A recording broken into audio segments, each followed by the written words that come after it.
ಶಾಂತಿ. 9/1/2026 ಪ್ರಾತಃ ಮುರುಳಿ.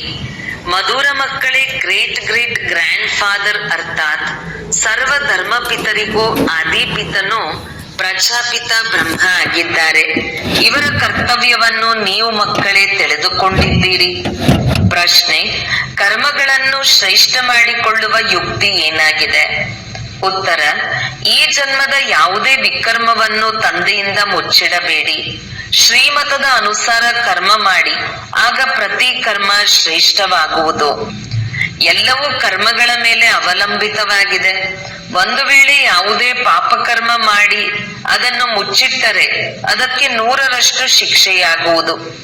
ಪಾಪವು ವೃದ್ಧಿಯಾಗುತ್ತಾ ಇರುತ್ತದೆ. ತಂದೆಯೊಂದಿಗೆ ಬುದ್ಧಿಯೋಗವು ತುಂಡಾಗುತ್ತದೆ. ಈ ರೀತಿ ಮುಚ್ಚಿಡುವವರ ಸತ್ಯನಾಶವಾಗಿ ಬಿಡುತ್ತದೆ. ಆದ್ದರಿಂದ ಸತ್ಯ ತಂದೆಯ ಜೊತೆ ಸತ್ಯವಾಗಿರಿ. ಓಂ ಶಾಂತಿ. ಮಧುರಾತಿ ಮಧುರ ಅಗಲಿ ಹೋಗಿ ಮರಳಿ ಸಿಕ್ಕಿರುವ ಮಕ್ಕಳು ಇದನ್ನು ತಿಳಿದುಕೊಂಡಿದ್ದೀರಿ.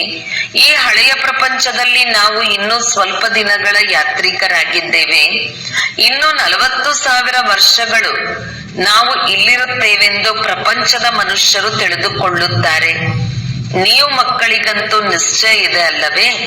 ಈ ಮಾತುಗಳನ್ನು ಮರೆಯಬೇಡಿ. ಇಲ್ಲಿ ಕುಳಿತಿದ್ದೀರಿ, ಆದರೂ ಸಹ ನೀವು ಮಕ್ಕಳಿಗೆ ಒಳಗೆ ಬಹಳ ಗದ್ಗದಿತವಾಗಬೇಕು. ಈ ಕಣ್ಣುಗಳಿಂದ ಏನೆಲ್ಲವನ್ನು ನೋಡುತ್ತೀರೋ ಇದು ವಿನಾಶವಾಗಲಿದೆ. ಆತ್ಮವು ಅವಿನಾಶಿಯಾಗಿದೆ, ಇದು ಸಹ ಬುದ್ಧಿಯಲ್ಲಿದೆ.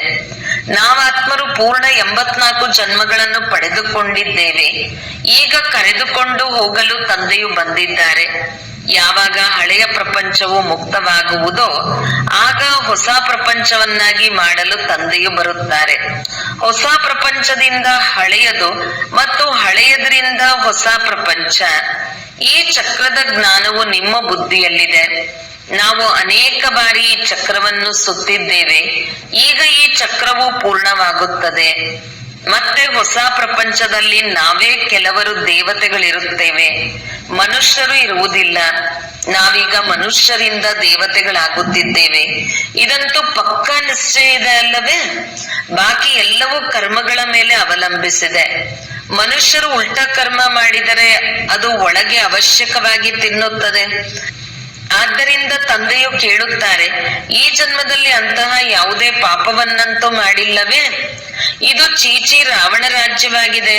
ಇದನ್ನು ಸಹ ನೀವು ಮಕ್ಕಳು ತಿಳಿದುಕೊಂಡಿದ್ದೀರಿ. ರಾವಣ ಯಾವ ವಸ್ತುವಿನ ಹೆಸರಾಗಿದೆ ಎಂಬುದು ಪ್ರಪಂಚದವರಿಗೆ ಗೊತ್ತಿಲ್ಲ.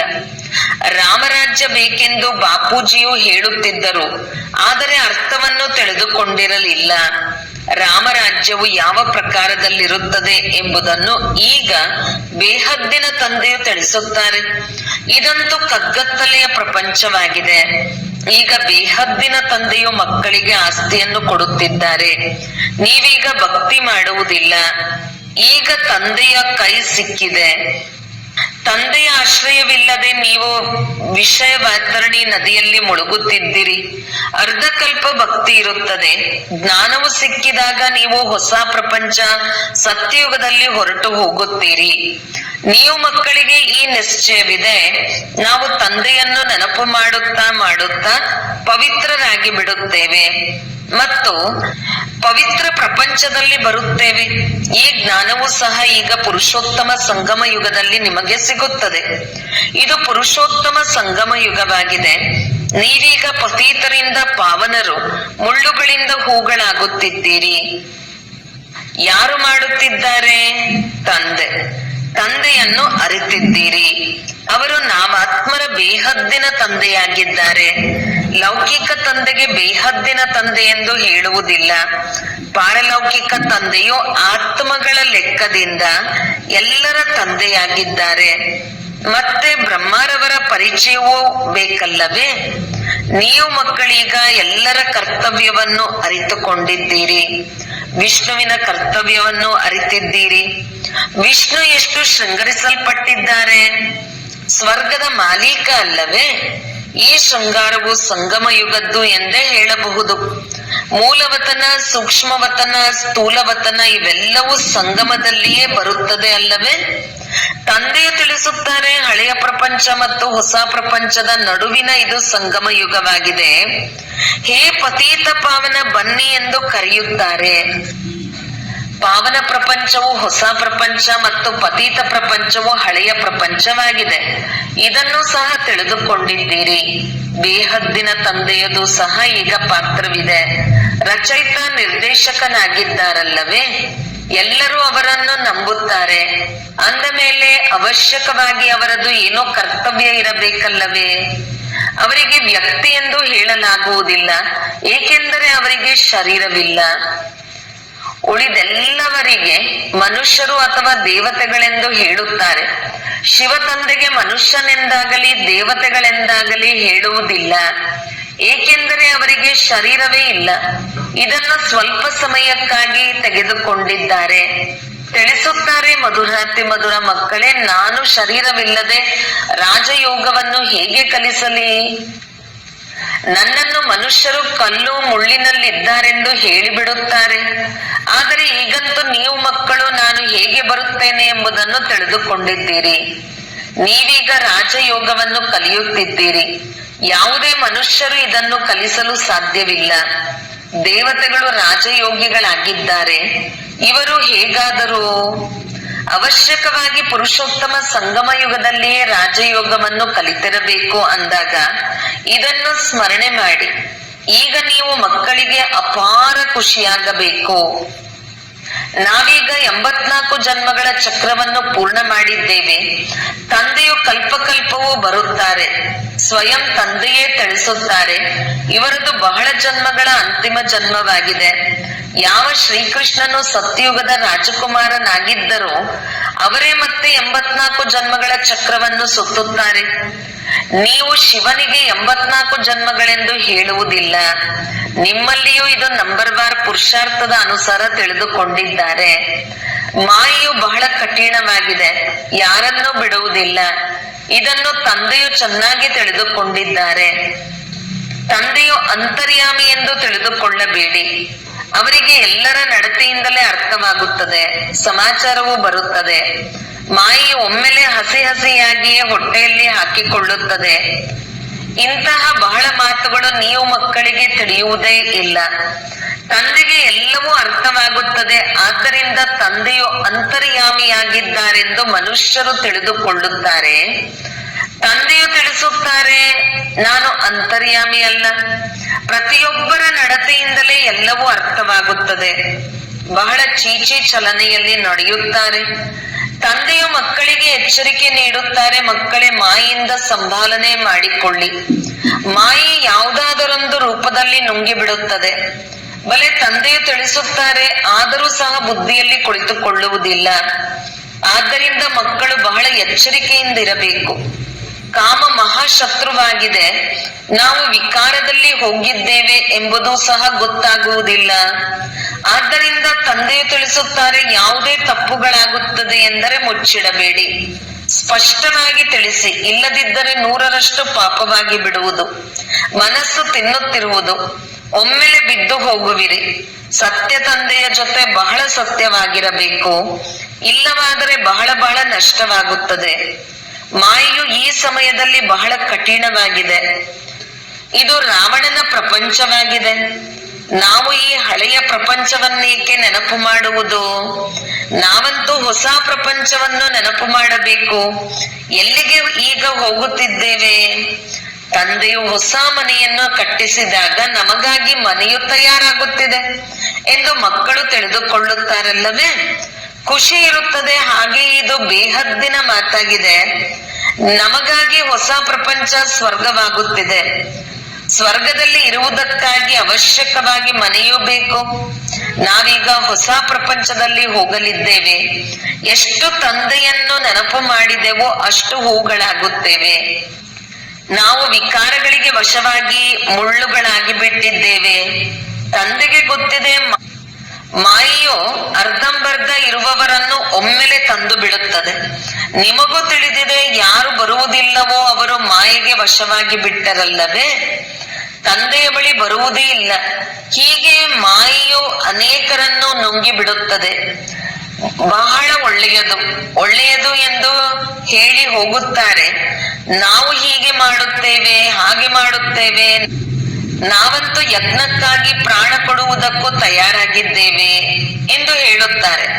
ಆದರೆ ಅವರು ಇಂದು ಅಲ್ಲ, ನಿಮ್ಮ ಯುದ್ಧವು ಮಾಯೆಯ ಜೊತೆ ಇದೆ. ಮಾಯೆಯ ಜೊತೆ ಹೇಗೆ ಯುದ್ಧವಾಗುತ್ತದೆ ಎಂಬುದನ್ನು ಪ್ರಪಂಚದಲ್ಲಿ ಯಾರೂ ತಿಳಿದುಕೊಂಡಿಲ್ಲ. ಈಗ ನೀವು ಮಕ್ಕಳಿಗೆ ತಂದೆಯು ಜ್ಞಾನದ 3ನೆಯ ನೇತ್ರವನ್ನು ಕೊಟ್ಟಿದ್ದಾರೆ. ಇದರಿಂದ ನೀವು ಅಂಧಕಾರದಿಂದ ಬೆಳಕಿನೆಡೆಗೆ ಬಂದು ಬಿಟ್ಟಿದ್ದೀರಿ.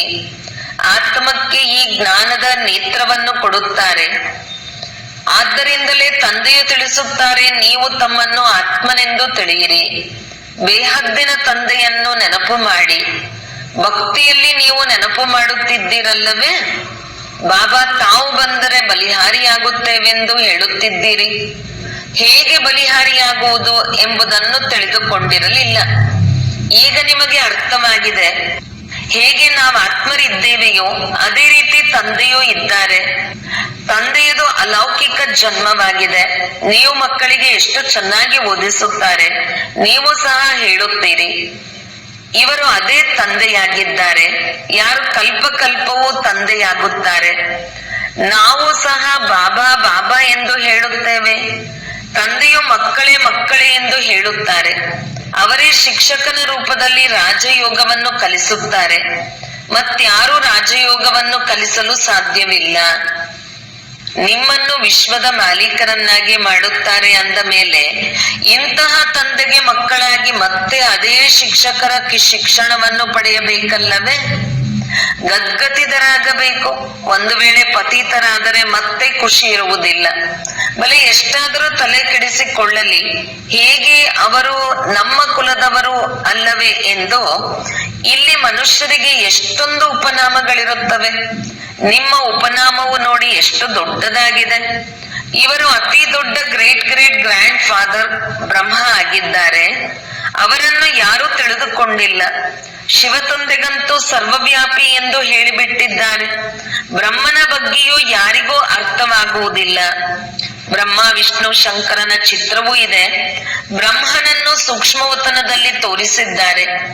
ಚರಿತ್ರೆಯನ್ನೇನೂ ತಿಳಿದುಕೊಂಡಿಲ್ಲ. ಸೂಕ್ಷ್ಮವತನದಲ್ಲಿ ಬ್ರಹ್ಮನನ್ನು ತೋರಿಸುತ್ತಾರೆ ಅಂದ ಮೇಲೆ ಪ್ರಜಾಪಿತ ಬ್ರಹ್ಮನೆಲ್ಲಿಂದ ಬರುವರು? ಅಲ್ಲಿ ಮಕ್ಕಳನ್ನು ದತ್ತು ಪಡೆದುಕೊಳ್ಳುತ್ತಾರೆ. ಯಾರಿಗೂ ತಿಳಿದಿಲ್ಲ. ಪ್ರಜಾಪಿತ ಬ್ರಹ್ಮನೆಂದು ಹೇಳುತ್ತಾರೆ, ಆದರೆ ಅವರ ಚರಿತ್ರೆಯನ್ನು ತಿಳಿದುಕೊಂಡಿಲ್ಲ. ತಂದೆಯು ತಿಳಿಸಿದ್ದಾರೆ, ಇದು ನನ್ನ ರಥವಾಗಿದೆ. ಬಹಳ ಜನ್ಮಗಳ ಅಂತಿಮದಲ್ಲಿ ನಾನು ಇವರನ್ನು ಆಧಾರವಾಗಿ ಪಡೆದುಕೊಂಡಿದ್ದೇನೆ. ಇದು ಪುರುಷೋತ್ತಮ ಸಂಗಮ ಯುಗ ಗೀತಾ ಭಾಗವಾಗಿದೆ. ಈಗ ಪವಿತ್ರತೆಯು ಮುಖ್ಯವಾಗಿದೆ. ಪತಿತರಿಂದ ಹೇಗೆ ಪಾವನರಾಗಬೇಕು ಎಂದು ಈ ಪ್ರಪಂಚದಲ್ಲಿ ಯಾರಿಗೂ ತಿಳಿದಿಲ್ಲ. ಸಾಧು ಸಂತ ಮಹಾತ್ಮರಾದವರು ಇಂದಿಗೂ ಕೂಡ ದೇಹ ಸಹಿತವಾಗಿ ಎಲ್ಲವನ್ನೂ ಮರೆಯಿರಿ. ಒಬ್ಬ ತಂದೆಯನ್ನು ನೆನಪು ಮಾಡಿದರೆ ಮಾಯೆಯ ಎಲ್ಲಾ ಪಾಪಕರ್ಮಗಳು ಭಸ್ಮವಾಗುತ್ತದೆ ಎಂಬುದನ್ನು ಹೇಳುವುದಿಲ್ಲ. ಯಾವುದೇ ಗುರು ಈ ರೀತಿ ಎಂದೂ ಹೇಳುವುದಿಲ್ಲ. ತಂದೆಯು ತಿಳಿಸುತ್ತಾರೆ, ಈ ಬ್ರಹ್ಮನು ಹೇಗಾಗುತ್ತಾರೆ? ಬಾಲ್ಯದಲ್ಲಿ ಹಳ್ಳಿಯ ಹುಡುಗನಾಗಿದ್ದರು. 84 ಜನ್ಮಗಳನ್ನು ಪಡೆದುಕೊಂಡಿದ್ದಾರೆ. ಮೊದಲಿನಿಂದ ಹಿಡಿದು ಅಂತ್ಯದವರೆಗೂ ಅಂದಾಗ ಹೊಸ ಪ್ರಪಂಚವೇ ಮತ್ತೆ ಹಳೆಯದಾಗಿ ಬಿಡುತ್ತದೆ. ಈಗ ನೀವು ಮಕ್ಕಳ ಬುದ್ಧಿಯ ಬೀಗವು ತೆರೆದಿದೆ. ನೀವು ಇದನ್ನು ತಿಳಿದುಕೊಳ್ಳಬಹುದು, ಧಾರಣೆಯನ್ನು ಮಾಡಬಹುದು. ನೀವೀಗ ಬುದ್ಧಿವಂತರಾಗಿದ್ದೀರಿ. ಮೊದಲು ಬುದ್ಧಿಹೀನರಾಗಿದ್ದೀರಿ.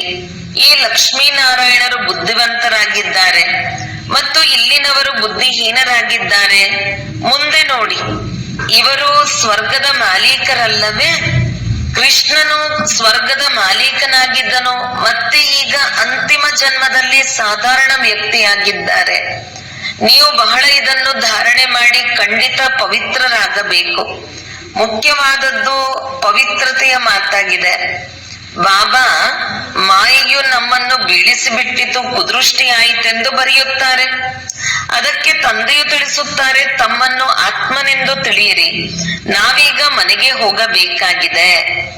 ತಂದೆಯನ್ನು ನೆನಪು ಮಾಡಬೇಕು. ಸ್ವಲ್ಪ ಸಮಯಕ್ಕಾಗಿ ಶರೀರ ನಿರ್ವಹಣೆಗಾಗಿ ಕರ್ಮ ಮಾಡಿ ಮತ್ತೆ ನಾವು ಹೊರಟು ಹೋಗುತ್ತೇವೆ. ಇದು ಹಳೆಯ ಪ್ರಪಂಚದ ವಿನಾಶಕ್ಕಾಗಿಯೇ ಯುದ್ಧವಾಗುತ್ತದೆ. ಅದು ಹೇಗಾಗುತ್ತದೆ ಎಂಬುದನ್ನು ಸಹ ನೀವು ನೋಡುವಿರಿ, ಬುದ್ಧಿಯಿಂದ ತಿಳಿದುಕೊಳ್ಳುತ್ತೀರಿ. ನಾವು ದೇವತೆಗಳಾಗುತ್ತೇವೆಂದರೆ ನಮಗೆ ಹೊಸ ಪ್ರಪಂಚವೂ ಬೇಕು. ಆದ್ದರಿಂದ ವಿನಾಶ ಖಂಡಿತ ಆಗುವುದು. ನಾವು ಶ್ರೀಮತದ ಅನುಸಾರ ಹೊಸ ಪ್ರಪಂಚವನ್ನು ಸ್ಥಾಪನೆ ಮಾಡುತ್ತಿದ್ದೇವೆ. ತಂದೆಯು ತಿಳಿಸುತ್ತಾರೆ, ನಾನು ನಿಮ್ಮ ಸೇವೆಯಲ್ಲಿ ಉಪಸ್ಥಿತನಾಗುತ್ತೇನೆ. ನೀವೇ ಒತ್ತಾಯ ಮಾಡಿದಿರಿ, ನಾವು ಪತೀತರನ್ನು ಪಾವನ ಮಾಡಲು ಬನ್ನಿ ಎಂದು. ಈಗ ನಿಮ್ಮ ಕೂಗಿಗೆ ಓಗೊಟ್ಟು ಬಂದಿದ್ದೇನೆ. ನಿಮಗೆ ಬಹಳ ಸಹಜ ಮಾರ್ಗವನ್ನು ತಿಳಿಸುತ್ತಿದ್ದೇನೆ. ಮನ್ಮನಾಭವ ಭಗವಾನುವಾಚ ಇದೆ ಅಲ್ಲವೇ? ಆದರೆ ಅದರಲ್ಲಿ ಕೇವಲ ಕೃಷ್ಣನ ಹೆಸರನ್ನು ಹಾಕಿದ್ದಾರೆ. ತಂದೆಯ ನಂತರ ಕೃಷ್ಣನಾಗಿದ್ದಾನೆ. ಇವರು ಪರಮಧಾಮದ ಮಾಲೀಕರು. ಕೃಷ್ಣನು ವಿಶ್ವದ ಮಾಲೀಕನಾಗಿದ್ದಾನೆ. ಸೂಕ್ಷ್ಮವತನದಲ್ಲಂತೂ ಏನೂ ಆಗುವುದಿಲ್ಲ. ಎಲ್ಲರಿಗಿಂತ ನಂಬರ್ 1 ಶ್ರೀಕೃಷ್ಣ ಆಗಿದ್ದಾನೆ. ಅವನನ್ನು ಬಹಳ ಪ್ರೀತಿ ಮಾಡುತ್ತಾರೆ. ಉಳಿದವರಂತೂ ನಂತರದಲ್ಲಿ ಬಂದಿದ್ದಾರೆ. ಎಲ್ಲರೂ ಸ್ವರ್ಗದಲ್ಲಿ ಹೋಗಲು ಸಾಧ್ಯವಿಲ್ಲ. ಮಧುರಾತಿ ಮಧುರ ಮಕ್ಕಳಿಗೆ ಅಪಾರ ಖುಷಿ ಇರಬೇಕು. ಇಲ್ಲಿ ಕೃತಕ ಖುಷಿಯು ನಡೆಯುವುದಿಲ್ಲ. ಹೊರಗಿನಿಂದ ಭಿನ್ನ ಭಿನ್ನ ಪ್ರಕಾರದ ಮಕ್ಕಳು ಬರುತ್ತಿದ್ದರು ಎಂದು ಪವಿತ್ರರಾಗುವುದೇ ಇಲ್ಲ.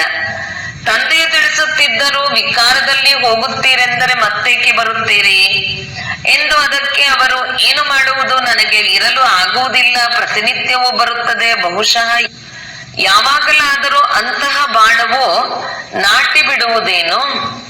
ತಾವಲ್ಲದೆ ಇನ್ಯಾರು ಸದ್ಗತಿ ಮಾಡುತ್ತಾರೆಂದರೆ ಹೇಳುತ್ತಿದ್ದರು. ಬಂದು ಕುಳಿತು ಬಿಡುತ್ತಿದ್ದರು. ಮಾಯೆಯು ಬಹಳ ಪ್ರಬಲವಾಗಿದೆ. ತಂದೆಯು ನಮ್ಮನ್ನು ಪತೀತರಿಂದ ಪಾವನ ಹೂಗಳನ್ನಾಗಿ ಮಾಡುತ್ತಾರೆಂಬುದು ನಿಶ್ಚಯವೂ ಇದೆ. ಆದರೆ ಏನು ಮಾಡುವುದು? ಸತ್ಯವನ್ನು ಹೇಳುತ್ತಿದ್ದರು. ಈಗ ಅವರು ಸುಧಾರಣೆಯಾಗಿರಬೇಕು. ಇವರ ಮೂಲಕವೇ ನಾನು ಸುಧಾರಣೆಯಾಗುತ್ತೇನೆಂದು ಅವರಿಗೆ ಈ ನಿಶ್ಚಯವೂ ಇತ್ತು. ಈ ಸಮಯದಲ್ಲಿ ಎಷ್ಟೊಂದು ಮಂದಿ ಪಾತ್ರಧಾರಿಗಳಿದ್ದಾರೆ. ಒಬ್ಬರ ಮುಖಲಕ್ಷಣಗಳು ಇನ್ನೊಬ್ಬರಿಗೆ ಹೋಲುವುದಿಲ್ಲ.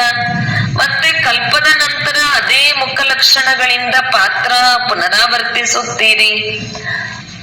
ಆತ್ಮಗಳೆಲ್ಲರೂ ನಿಗದಿತವಾಗಿದ್ದೀರಲ್ಲವೇ?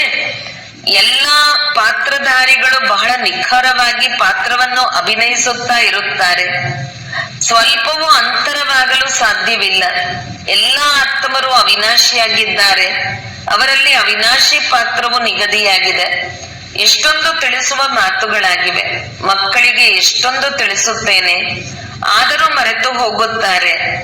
ಮತ್ತೆ ಅನ್ಯರಿಗೆ ತಿಳಿಸಲು ಆಗುವುದಿಲ್ಲ. ಇದು ಸಹ ಡ್ರಾಮಾದಲ್ಲಿ ಆಗುವುದಿದೆ. ಪ್ರತಿ ಕಲ್ಪವೂ ರಾಜಧಾನಿಯಂತೂ ಸ್ಥಾಪನೆಯಾಗಲೇಬೇಕಾಗಿದೆ. ಸತ್ಯಯುಗದಲ್ಲಿ ಕೆಲವರೇ ಬರುತ್ತಾರೆ, ಅದರಲ್ಲಿಯೂ ನಂಬರ್ ವಾರ್. ಇಲ್ಲಿಯೂ ನಂಬರ್ ವಾರ್ ಇದ್ದೀರಲ್ಲವೇ? ಒಬ್ಬರ ಪಾತ್ರವು ಒಬ್ಬರಿಗೆ ಜೊತೆ ಮತ್ಯಾರಿಗೂ ತಿಳಿಯುವುದಿಲ್ಲ. ಒಳ್ಳೆಯದು. ಮಧುರಾತಿ ಮಧುರ ಅಗಲಿ ಹೋಗಿ ಮರಳಿ ಸಿಕ್ಕಿರುವ ಮಕ್ಕಳ ಪ್ರತಿ ಮಾತಪಿತಾ ಬಾಬ್ದಾದರವರ ನೆನಪು, ಪ್ರೀತಿ ಹಾಗೂ ಸುಪ್ರಭಾತ. ಆತ್ಮೀಯ ಮಕ್ಕಳಿಗೆ ಆತ್ಮೀಯ ತಂದೆಯ ನಮಸ್ತೆ. ಧಾರಣೆಗಾಗಿ ಮುಖ್ಯ ಸಾರ. 1. ಸತ್ಯ ತಂದೆಯ ಜೊತೆ ಸದಾ ಸತ್ಯವಾಗಿರಬೇಕು. ತಂದೆಯ ಮೇಲೆ ಸಂಪೂರ್ಣ ಬಲಿಹಾರಿಯಾಗಬೇಕು. 2. ಜ್ಞಾನವನ್ನು ಧಾರಣೆ ಮಾಡಿ ಬುದ್ಧಿವಂತರಾಗಬೇಕು. ಅಂತರಾಳದಿಂದ ಜಿಗರಿ ಖುಷಿಯಲ್ಲಿರಬೇಕು. ಶ್ರೀಮತಕ್ಕೆ ವಿರುದ್ಧವಾಗಿ ಯಾವುದೇ ಕೆಲಸವನ್ನು ಮಾಡಿ ಖುಷಿಯನ್ನು ಕಳೆದುಕೊಳ್ಳಬಾರದು. ವರದಾನ. ಡ್ರಾಮಾದ ಪ್ರತಿಯೊಂದು ಜ್ಞಾನರತ್ನಗಳ ಅನುಭವದ ಮೂಲಕ ಸದಾ ಸಾಕ್ಷಿತನದ ಸ್ಥಿತಿಯಲ್ಲಿ ಇರುವಂತಹ ಅಚ್ಚಲ ಅಡೋಲ ಭವ.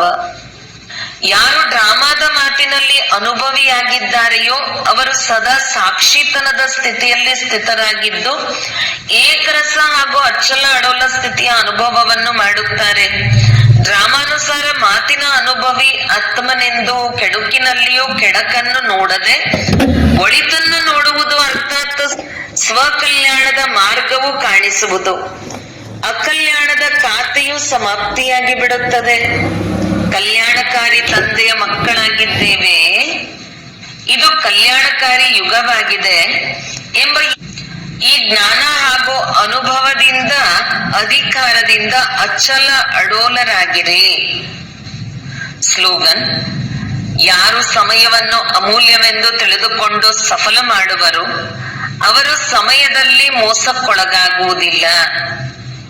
ಅವ್ಯಕ್ತ ಸೂಚನೆ: ಈ ಅವ್ಯಕ್ತ ಮಾಸದಲ್ಲಿ ಬಂಧನ ಮುಕ್ತರಾಗಿ ಜೀವನ್ಮುಕ್ತ ಸ್ಥಿತಿಯ ಅನುಭವ ಮಾಡಿರಿ.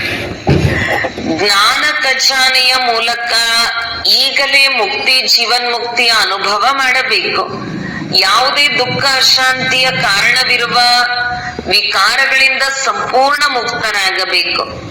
ಒಂದು ವೇಳೆ ವಿಕಾರಗಳು ಬರುತ್ತಿದ್ದರೂ ಸಹ ವಿಜಯಿಯಾಗಬೇಕು.